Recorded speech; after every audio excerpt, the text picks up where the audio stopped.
Well, well, it's been a while, hasn't it? You know, it's not easy for me either. You left, cutting all ties, and disowned me, and yet here you are. I've had to endure hearing rumors about being the evil mother-in-law who drove her son and daughter-in-law away. You just up and changed your phone number, your messages, everything. It took me 5 years to get this number. 5 years. Now tell me, what have you been doing all this time while you've been keeping my son away from me? How are you spending your days now after pulling Daniel into your little estrangement game? Wait, Andrea? How dare you call me by my first name so casually? You're still not my equal, no matter what happened between us. You really don't have the decency to at least ask why I'm calling after all this time? I mean, we both know you went through all that trouble to distance yourself from me, but now here I am, tracking you down. I changed my number after we cut ties. How did you even get this one? Oh, you want the truth? Well, I guess it's because, as much as I hate admitting it, I'm a mother who cares for her son. I've spent 5 years tracking you down to get your contact details, all for my son. Does that answer your question? For your son? What does that even mean? Don't play innocent with me. You've always twisted everything, including the truth. I was accused of mistreating you, of being a terrible mother-in-law, all while you worked behind the scenes to turn my son against me. I don't know how you did it, but I knew I had to get in touch with you to fix this. You've kept Daniel away from me for so long, but don't think for a second that I've forgotten about him. So, how about it, Andrea? Give me Daniel's contact information. Why on earth would I give you his contact info? Because, whether you like it or not, Daniel is my son. It's your fault, after all, that we're in this mess. But now that I've reached you and I know where you are, it's practically the same as reaching Daniel, right? Come on, just give me the number already. You can't keep playing these games with me forever. I'm sorry, but I don't have it. I don't know where Daniel is. What? You don't know where he is? Are you seriously telling me that after all this time, after everything that happened, you can't get in touch with your own husband? Oh, maybe you didn't hear, but Daniel and we're divorced. We've been separated for about a year now, actually. You didn't know? How convenient for you. There were a lot of differences between us, and as time went on, we couldn't bridge them. But you'd probably rather not know the truth. The divorce was peaceful, no drama. We've both moved on, and now I'm happily married to someone else. Divorced? Oh, you're lying. You have to be. Well, believe what you want. The divorce is real. I don't know what you've been imagining in your head, but Daniel and I are no longer together. I found happiness elsewhere, and you'd better accept that. But you can keep fantasizing all you like. No! There's no way Daniel would leave me. If you're really divorced, then why hasn't Daniel come back to me? Why hasn't he come running back to his real family where he belongs? If you're lying about the divorce, then that means there is something else going on. I know he hasn't forgotten me. He hasn't come back to you because he's not interested in you, Eve. Maybe it's hard for you to understand, but he's made his choices. And for the record, he's not coming back. Then what about my grandson? You must have had a child. I've been hearing the rumors. You can't hide that forever. You've been keeping my grandchild from me, haven't you? I want to see him. What are you talking about? I haven't had any children with Daniel. Don't lie to me. I know you're hiding something. You think you can deceive me with all your lies, but I'm smarter than that. I've been hearing whispers, and I know you've had a child. So tell me the truth. Where is my grandson? I'm telling you, Eve, I haven't had a child with Daniel. You're mistaken. There's no grandchild. Then stop trying to cover it up. I've been patient enough. Now give me the information. If you're hiding him from me, I will take matters into my own hands. I'm not hiding anything from you, and I don't owe you an explanation. But if you keep pressuring me like this, I will have no choice but to go to the authorities. You're bluffing. I'll find out eventually, one way or another. One day you'll regret this. You'll see. I will make sure Daniel comes back to me and my family. He has no choice but to return. Keep dreaming, Andrea. But if you keep this up, I won't hesitate to take action. Just remember, you're the one pushing things too far. Don't think I won't fight back. Fine, but I know where you live. Don't think I won't come for you. If you show up at my doorstep, I'll call the police. You've been warned. Now go and stay away from my life. We'll see about that. You may think you're done with me, but I am not done with you. I'll be back. Prepare yourself.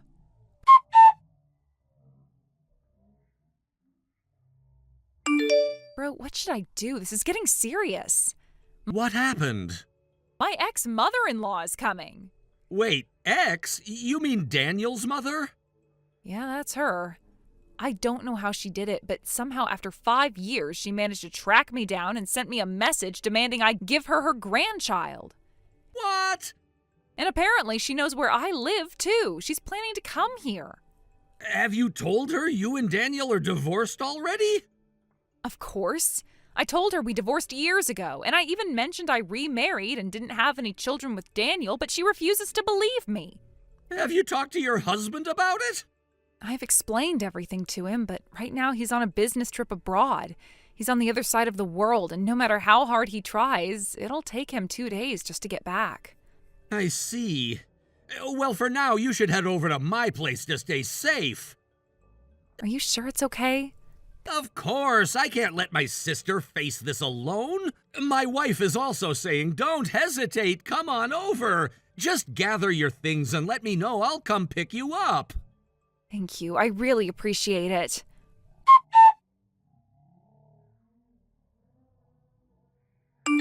Well, well, I've arrived. Now hand over my grandchild. Huh? Wait, are you here already? Can't you hear the doorbell? And, oh my, look, there's my grandchild in the garden. Wait, the garden? Honestly, Eve, how could you leave a child out in the garden unattended like this? We don't even have a garden. Don't bother with your ridiculous excuses. I am taking my grandchild with me right now. What? That child isn't mine, is it? Well, I'll just take this child into my care. A bad wife like you clearly can't be trusted to raise a child, so it's better I do it. Andrea? What child do you think you're trying to take? This is not my child, nor is it your grandchild. Oh, he's such a sweet boy. Please, you have to listen to me. I've told you I won't listen to your nonsense. I'm taking the child now. But this is wrong. You can't do this. I'll be taking him now. No, please, Andrea.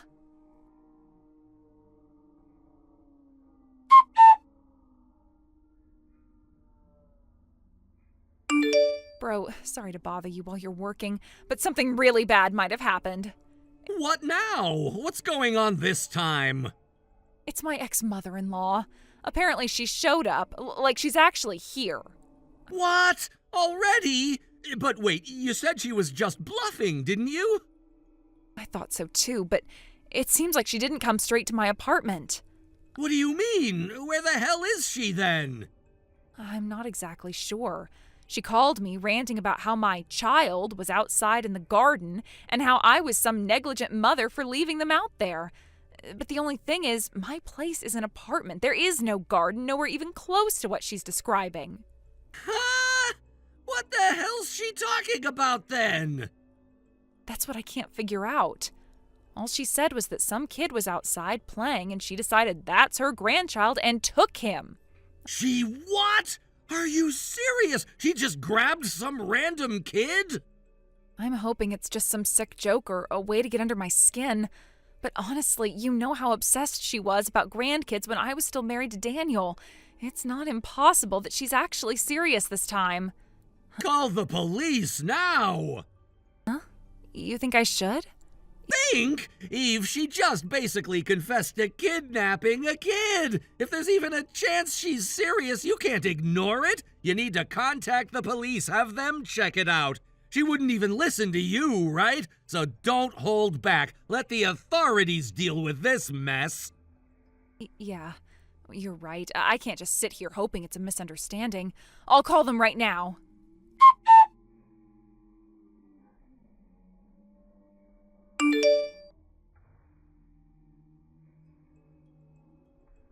Eve, what the hell do you think you're doing? I just got a call from the neighbors saying there are police at my house. This is your doing, isn't it? Andrea, where exactly are you right now? I'm on the train, of course, with my precious grandbaby right by my side. You didn't do anything to hurt that child, did you? Please tell me you haven't crossed that line. Of course not.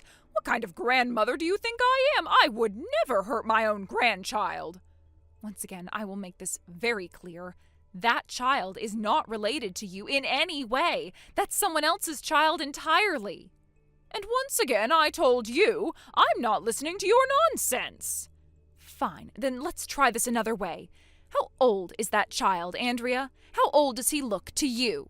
Huh? Well, I asked him just now. He's showing me 3 fingers. So he says he's 3. Exactly. And for your information, the only child I have right now is still inside my belly. I'm currently pregnant, Andrea. And even if the baby were born, it wouldn't be your grandchild. It would be my current husband's child, not Daniel's. What are you saying? But my grandbaby is sitting right here beside me. Andrea, don't you think that's exactly why the police are now standing outside your house? You've taken someone else's child. What? Tell me something. Why did you assume this particular 3-year-old boy was yours? Because I went to that house near the south exit of S Station in S City, the house where you and Daniel used to live, remember? The kid was playing in the yard. Obviously, that must be my grandson. Andrea, that house? That was a rental. Daniel and I moved out of there right after we cut ties with you. That was over 4 years ago. We don't live there anymore. We haven't for a long, long time. What? In fact, I heard that right after we moved out, a young newlywed couple moved in. The wife was already pregnant at the time, which means, yeah, their child would be about 3 years old now, wouldn't they?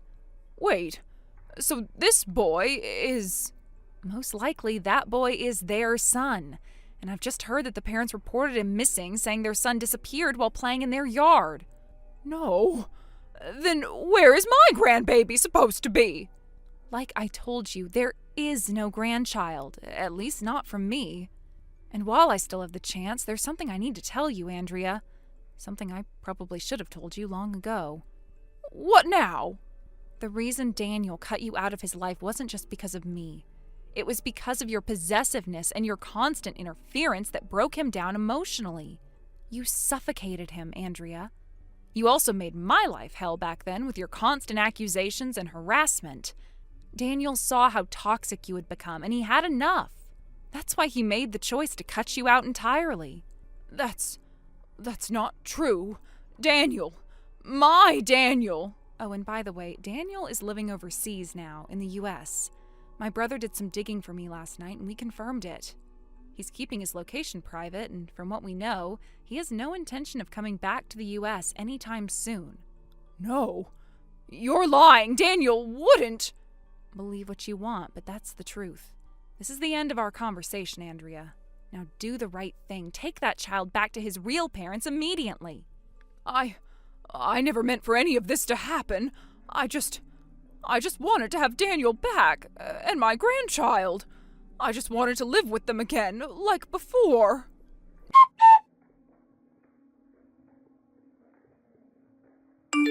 Not long after the chaotic events that had unfolded, we received a call from the police informing us that the child had been safely located and was now in their protection. The relief that washed over me was indescribable. For hours, I had been trapped in a state of unbearable anxiety, fearing the worst. Every passing minute felt like an eternity as I imagined all kinds of horrifying scenarios. But now, with that one phone call, the unbearable tension that had been gripping my heart finally began to loosen its cruel hold. It turned out that the police had anticipated the possibility of the child being taken toward the nearest train station by the person responsible, my ex-mother-in-law. As such, they had strategically stationed officers at the most likely exits. It was a calculated move on their part, one that ended up proving to be crucial. According to the report we received, my former mother-in-law had indeed attempted to flee the area while holding the 3-year-old in her arms. She tried to slip through the ticket gates at the station, but her behavior had immediately drawn the attention of the stationed officers. She was acting oddly, glancing around nervously, clutching the child tightly as though afraid someone would try to take them away. The officers didn't hesitate. They quickly intervened, questioning her and eventually taking her into custody when she couldn't explain her erratic behavior or produce any legal documentation granting her custody of the child. In a moment of harsh but necessary decisiveness, the child's parents, devastated and shaken by the ordeal, filed an official kidnapping complaint against her. There was no room for leniency this time. The safety of their child had been endangered, and there could be no compromise on that point. The police made it clear that, given the severity of the crime and the circumstances under which it was carried out, my former mother-in-law would most certainly face formal charges and, most likely, prison time. Though I had once called her family, at that moment all traces of former affection or loyalty vanished. What she had done was unforgivable, and no amount of familial history could excuse such a violation. From the police's tone and what we heard afterward, it seemed almost certain that she would face an actual prison sentence, which meant she would live out her final years in solitude and disgrace. Even if she managed to avoid a lengthy sentence due to her age or health, the isolation awaiting her was all but guaranteed. The bridge she burned with her actions could never be rebuilt. Life, however, has its way of spinning strange, unexpected turns. A few weeks after the incident, I received a phone call. It was through an old acquaintance of mine, someone I hadn't heard from in ages. She informed me that my ex-husband had reached out, desperate to speak with me. After everything, I didn't think I'd ever hear his voice again, especially not after we had made our final bitter goodbyes. But out of curiosity, and perhaps a small shred of unresolved history, I agreed to take the call. When I heard his voice on the other end of the line, it was trembling. His words came out in a flurry of apologies, his tone heavy with regret and sorrow.